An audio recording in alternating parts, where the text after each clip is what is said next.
So I, holding the office of Minister of Justice and Attorney General, do in the name of the Almighty God swear that I will not directly or indirectly communicate or reveal to any person any matter which shall be brought under my consideration or shall come to my knowledge in the discharge of my official duties, except as may be required for the discharge of my official duties or as may be specially permitted by law. So help me God. Congratulations.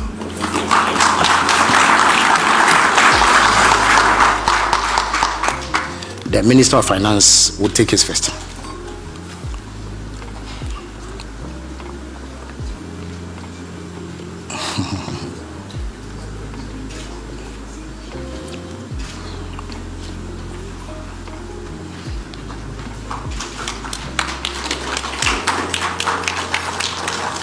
Honorable John Abdullah Jinapo will take his turn.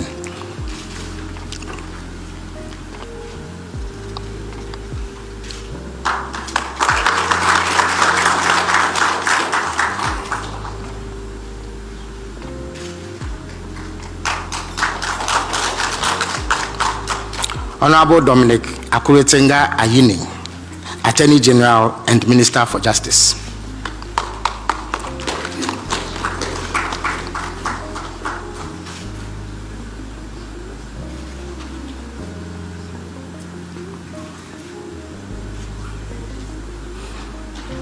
Honorable Kwame Gobinsaboja, Minister for Roads and Highways.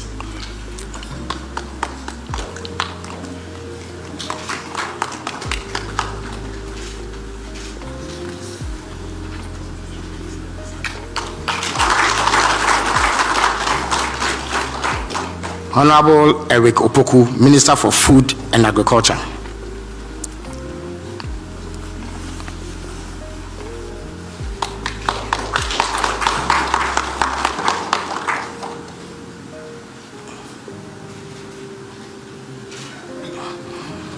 Honorable Haruna Idrisu, Minister for Education.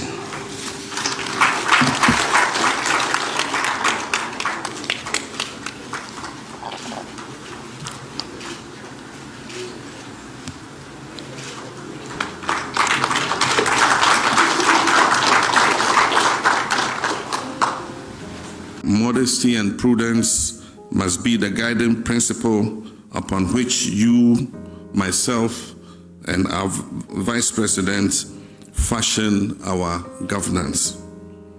The people of Ghana will hold us accountable for the trust that they have placed in our hands. It cannot be business as usual.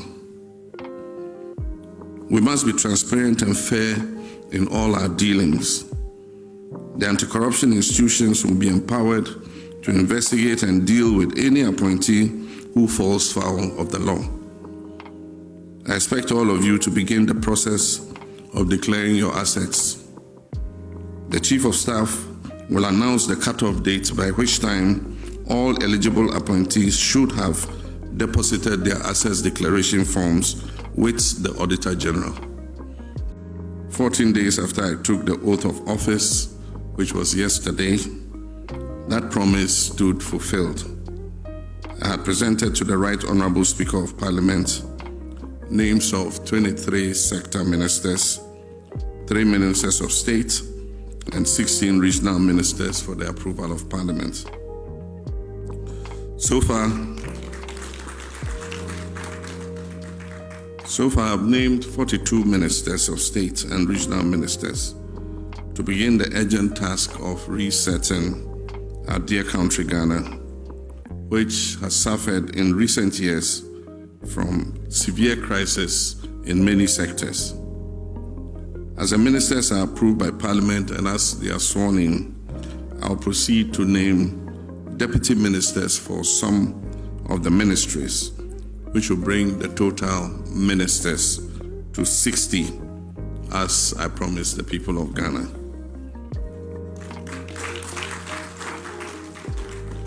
This will make this government Ghana's leanest and I believe most efficient government ever in history. As you may all be aware, the previous government did not work to ensure the smooth running of the energy sector by neglecting to arrange enough fuel to power our thermal plants. This was important because of the known scheduled maintenance work that was to take place on the West African gas pipeline, which is responsible for bringing in significant gas for the thermal plants that we have in our Eastern Enclave. Through determined efforts, I can report that we have now averted the looming threat of power outages.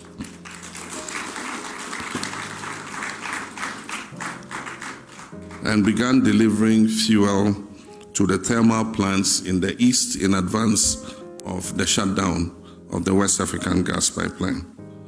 And Honorable Jinapo, I want to congratulate you for working very hard.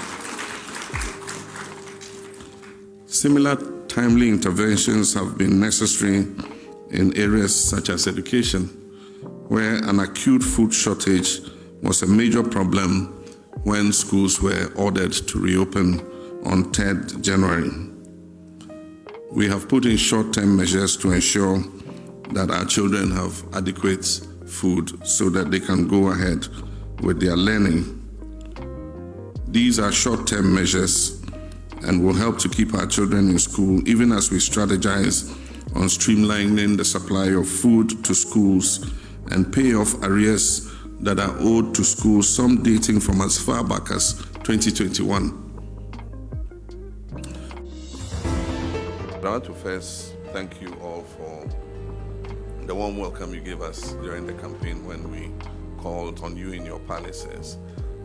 I do think that the role you played in welcoming us and giving us good counsel on how to conduct our campaigns and make sure that the election is held peacefully, in a peaceful atmosphere.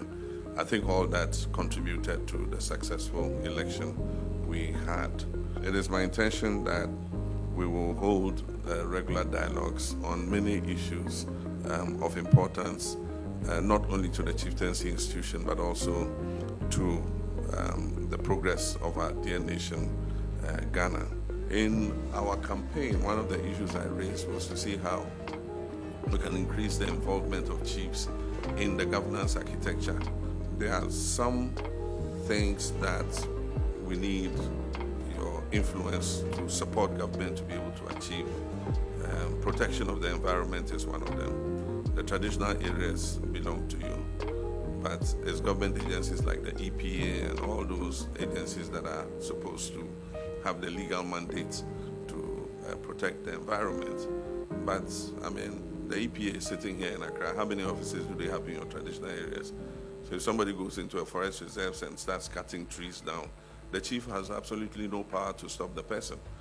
And most of the time, the person will come with a license from Accra and say, oh, they gave me a license, this is my concession, I've come to cut timber. And so how do we get the chiefs, better involved so that it's a synergy between government and our traditional authorities? There's a lot to be done structurally, and also with regard to how we interpret our constitutional standing and provisions, and vis-a-vis the Chieftaincy Act. What is most important to most of us is right down from the word go. I think this is an opportunity for us, the National House of Chiefs, to once again go back and reassert ourselves.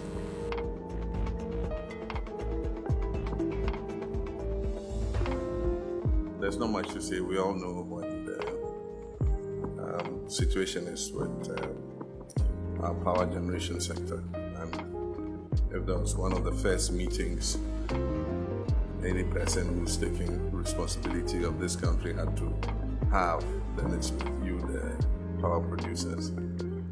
We all remember the time of the power crisis, popularly called bombshell by Ghanaians. It was important that we expand the space for independent power producers because government on its own could not always leverage the capital to put in the generation that was required. And that's how come many of you signed PPAs and set up the thermal plants that we have. Now we have an energy sector that is burdened with debt, highly inefficient. Of just giving a ballpark figure, the audited debt in the power sector is estimated at about $2.5 billion. But I thought that it was important for me to meet you as president and tell you that I care about your concerns and what you're going through, and to say that we're going to work together with you to see how we can resolve the issues in the power sector. The first thing is for us to deal with the issue of the value chain, the whole power value chain. And that means that we must start from the downstream all the way upstream. There are issues to do with availability of gas, and so that's upstream.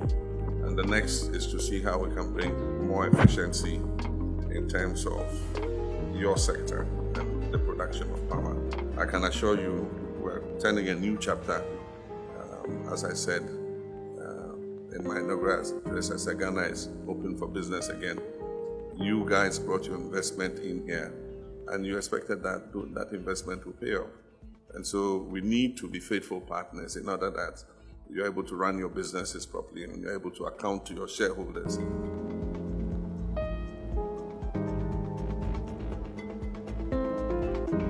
A year 2nd of January, there can be anshim. Be dimini Franco Bodoncoron. Skitty for your friends, a jato baby in Tim Modiamra. It drew ho, Cocorishay, Cobo buying, the fire extinguishers. A try as it between Jano and so, Yantimi. Hono, ne Ijano Eji and Sem. She joining in a Jurape. Be a for P. Bacorampo. Joining in a she. A drew bronya holidays. MC Nana Yaa Association Ewojumadi so a ochum say Captain Smart me any nya wo ye no e kwase e ma so se bi wo ye de ma wo mo ton wi a anse anwumre no abeye akonta de ama nti ya ntimi amfa sika no anko bank se bi obi e na free ade na ahye sei na carpenter so e twi ya papa ye be den Afenyo Markin yeti ho said omo dada ye ka no yeti ho adwin ho a ye nua baako bibi ye no da me so ya re duru kolebu onu hwewu. We all heard the sad news of what happened. I think Kantamanto is a household name here in Ghana. There's no person in Ghana who hasn't heard about Kantamanto market. So it's a very important hub for trading in Ghana. It supplies goods to the whole country. And so when we heard the news, it came as quite a shock because the country was in the mood for the inauguration and everything was going well, and so for something like this to happen really saddened all of us. The loss of capital, the loss of goods has been very heavy, and so we asked Nana Jane to pay you a visit and to let you know that we're concerned about what happened. And today I got the opportunity, and so I said that I wanted you to come so that I'll listen to you, speak with you, and see in what way government can be of assistance to you. A classroom, where you would be actually, I'm the Indian that also said, Sabi, a sign, a